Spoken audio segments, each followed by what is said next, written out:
Well, we went from like having, you know, halfway done to being 3/4 of the way done, so there's only like 4 chapters left after this, so zooming on through this.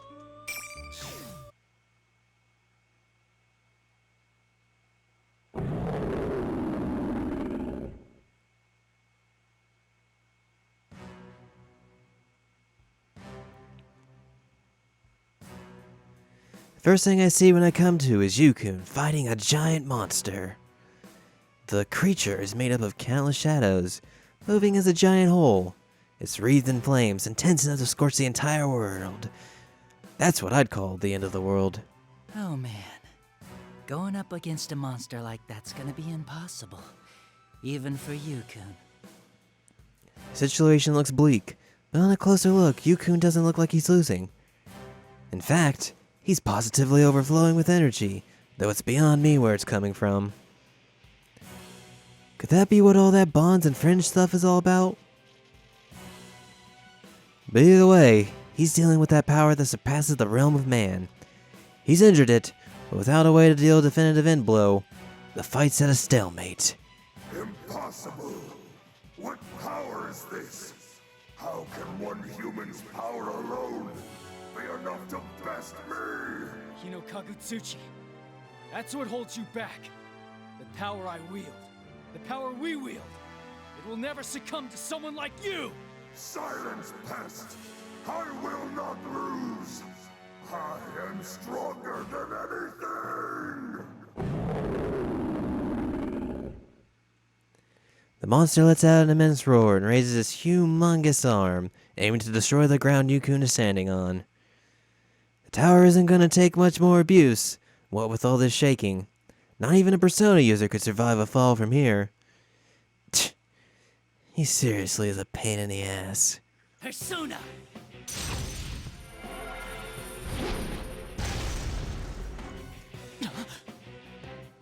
I quickly summon my Persona, Magatsu Izanagi, and attack the monster from behind while it's busy with Yukun.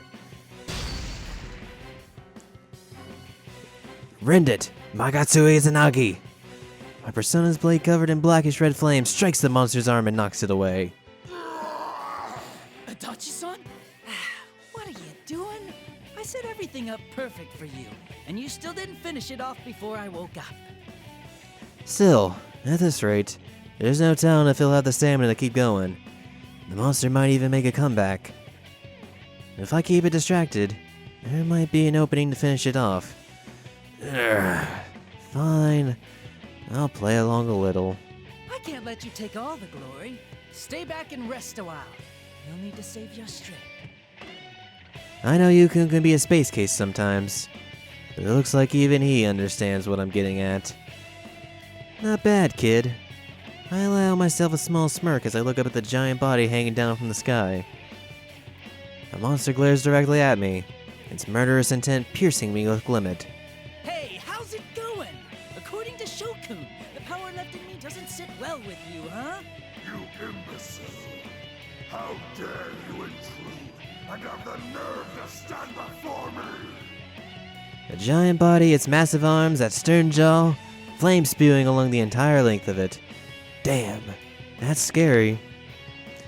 Yukun's gotta be a grade A moron to try to take this thing on. I don't think there's anything in the world I'd want to protect strong enough to face this thing. But, you know, being this deep in the shit is kind of exciting. Fine, I'll take a stand. Not for anyone else. I stand for myself. I'm trembling with the exhilaration building up in my heart, and the fear of what I'm about to do. And I can't hold back a sardonic grin as I shout up at the face in the sky. What an ugly sucker you are. Come at me. I'll play with ya. Are we seriously gonna do this fucking boss battle again? Because it fucking sucks. I think we are. Yep.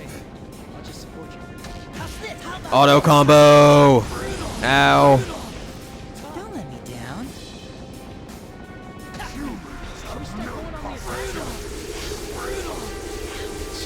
Ow! Ow, ow, ow! Don't let me down. So close. to me. Of your power. You need to take the offensive. How about this? Ow. You need to take the offensive. How's this? How about that? How about this? Big hit. Ow. How's this? How about There we go. Here's hope. Big hit. How about that? This will be the end. End it here. How about that? Eat it. I will annihilate you. Not this move. Ow. Tide of battle is going our way. You're so weak. Hey, we did it. God, that boss battle sucks. Because you didn't give up.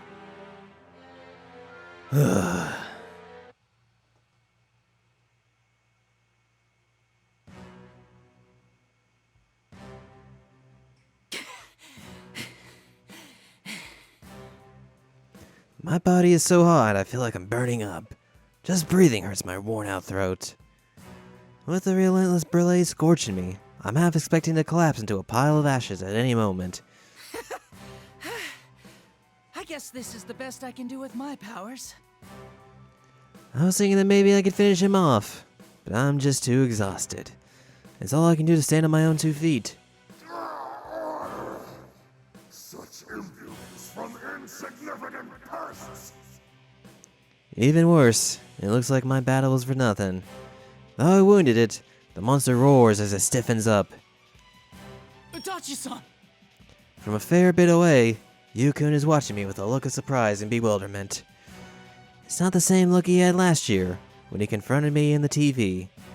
There's no hostility in his face, no caution in his eyes. I see nothing in his expression but concern for me. It's annoying. Hey, what are you spacing out for? I don't have time to waste either. So let's hurry up and put it into this. Right. Alright, now's our chance. I give Yukun the sign and he answers with a nod. The power I've never felt before begins boiling up from the depths of my body. The 2 Izanagis, one dark, one light, resonate. Our powers merge to become one giant force inside the 2 of us. I take that strength, revel in it for just a moment, and we unleash it all at Hino Kagasuchi. Izanagi! Nagatsu Izanagi!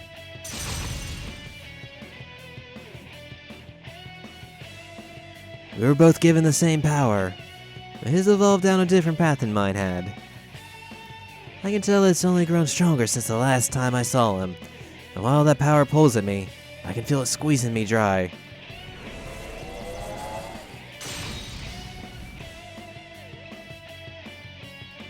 The torrent of power becomes a giant sword that pierces Hino Kagasuchi and his body shatters into pieces. It's over, Hino Kagutsuchi. Time for a monster like you to head on home.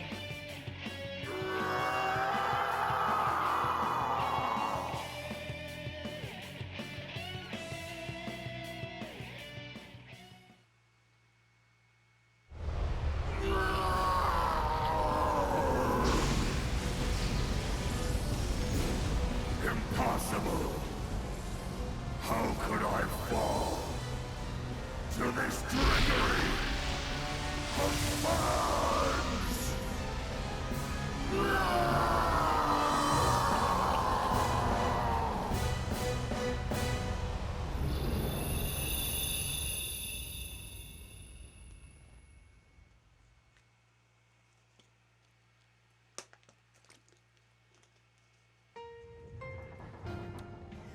As it screams its death cry, the monster's body crumbles into bits.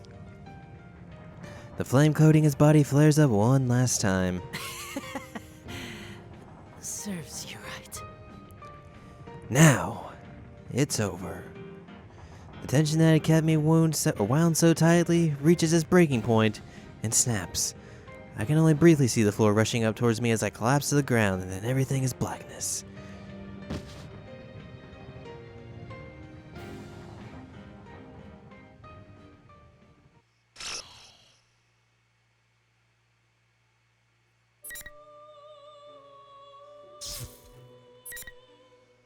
Alright, so probably like one more chapter and then epilogue. Or 2 chapters epilogue, 1 chapter epilogue, 1 chapter epilogue. Alright, let's head into the TV world.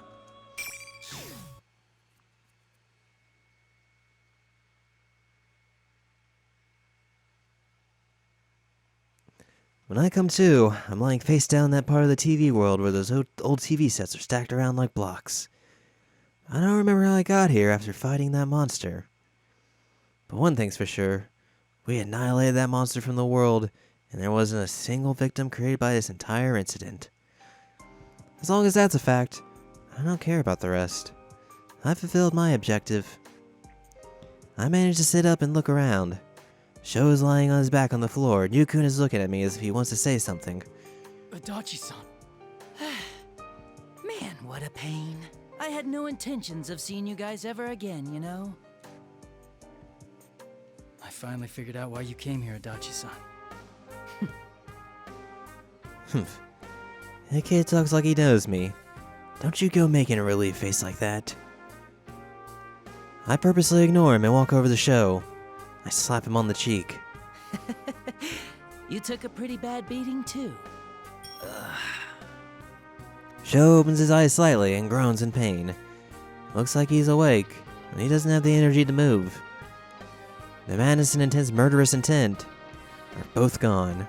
All he does is breathe. Well, well.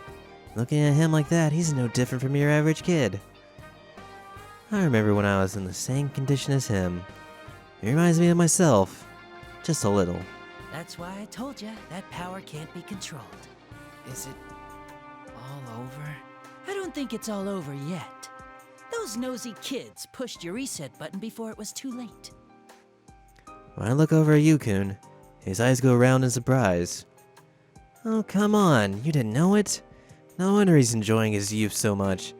He doesn't realize all the important things going on around him. Idiot. Well, that's fine with me. A kid should enjoy doing what he wants. Just don't drag me into it. But now's the only time you get to do that, you know? Once you go out into the real world, there's really nothing great about it. It's true. Shows like me, a man consumed by power, and he's still got plenty of chances to start over. He'll find that out, whether he likes it or not. The connections between people are also chains. They've brought me nothing but trouble. So I can understand why Sho would want to push that crap as far away from himself as possible. The troublesome thing is that once you start making connections with other people, they start winding their way around you before you notice it. Even when you're suffering from weakness and pain, they just don't hold back. But depending on how you handle it, it can create possibilities for you. In other words, whether you make use of these connections or let them go to waste is all on you. Plus, In other words, you can't just run and hide in this world. It doesn't let you off the hook that easily. Well then, it's about time I head back. If your friends show up, they'll only start yapping about some annoying drivel again. Adachi-san, you're going back, right? What's that supposed to mean? Did you think I'd run away like in some Hollywood drama? No, that's not what I meant. I just want to do my time quietly. I really don't want to get wrapped up in something like this ever again. I spit that at him as I stick my hand into one of the TVs stacked up here. And I'm about to shove myself the rest of the way in. I hear a voice. Please, wait! The desperation in Yukun's voice startles me, and my heart skips a beat. I can't help but pull myself back out. Being caught off guard like this surprises me, but like hell I'm gonna let him know that. I decide to play things off as normally as I can. Don't yell like that. You startled me. So, you still have business with me? Ojima-san said, I'll go see you once things have been settled. Oh, give me a break. If Dojima-san shows up, I'll get yelled at even in lockup. I can already see it in my mind, and I make a face. Seeing that, Yukun laughs. That punk. Maybe so. Adachi-san, good luck. He called me back just to say that? Good luck? My luck is none of your business. Seriously, he's the same annoying brat that I knew from before. Dumbass. I load all the venom I can muster into throwing that word Yukun's way. I don't know what face he makes when he heard it. I already stuck my head back into the TV, saying my farewells to this world for good. I'm going back to following my own path. This time, I want to make sure I won't be seeing them again. I slowly close my eyes to that strangely pleasant feeling of familiar laziness.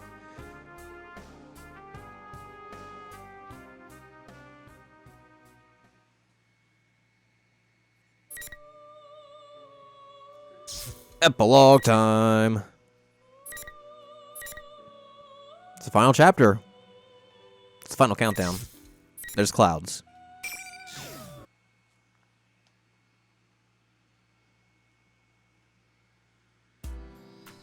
The prosecution's been settled.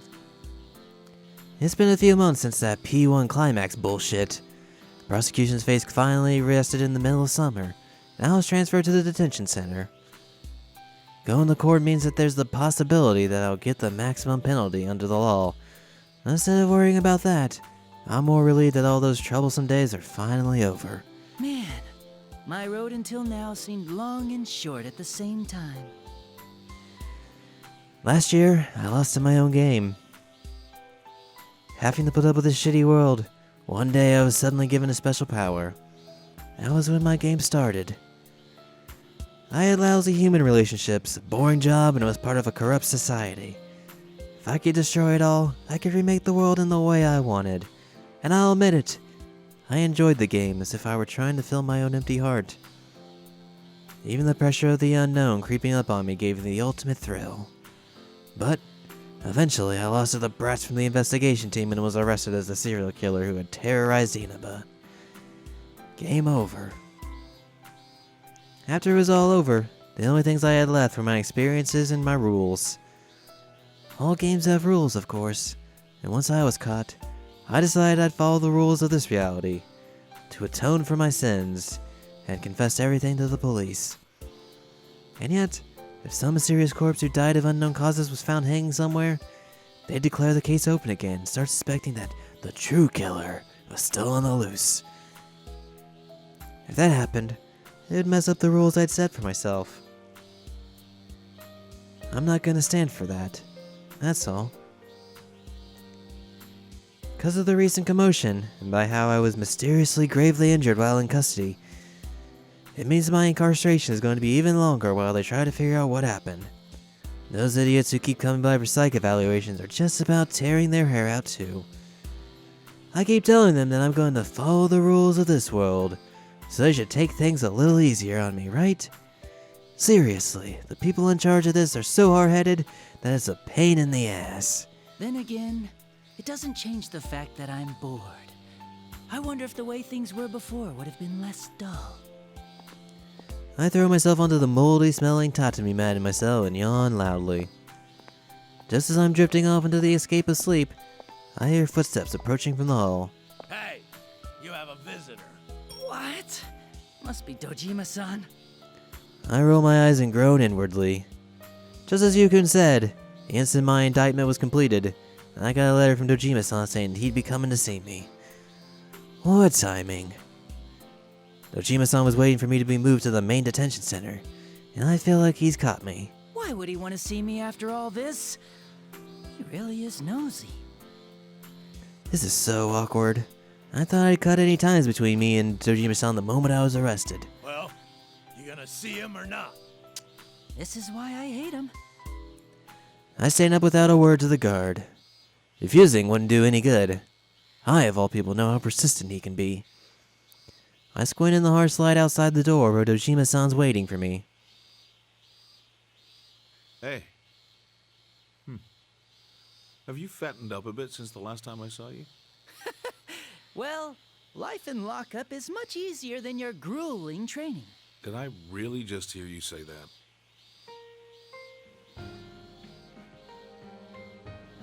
Dojima-san laughs at my taunt. I can't stop myself from smiling either, and I look down quietly so he doesn't notice. I threw our connection away, but it came back. I cut it, but it wouldn't stay cut. The bonds between people really are troublesome. And yet, somewhere inside me, I can't help but feel a little relieved at the way things turned out. I guess having a bond like this isn't so bad. I think that to myself, but I accidentally murmured it out loud too. A sound slipping away to be lost among the calls of the cicadas outside the window.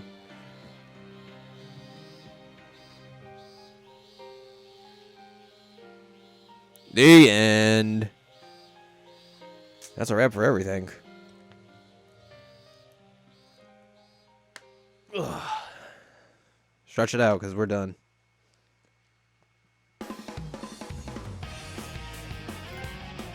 Hey, I can finally get that fucking trophy for beating this thing. Alright. We're 100% complete through episode Adachi. That is it for the entirety of Persona 4 Arena Ultimax's story mode. Thank you for joining me through this really long, longer than I anticipated, journey through this story, which, you know, is kind of a disappointment. Not gonna lie. If you want to go read my review of this game, you should go check out astarbselect.com, where I wrote all my thoughts of this game and why I kind of was disappointed in it.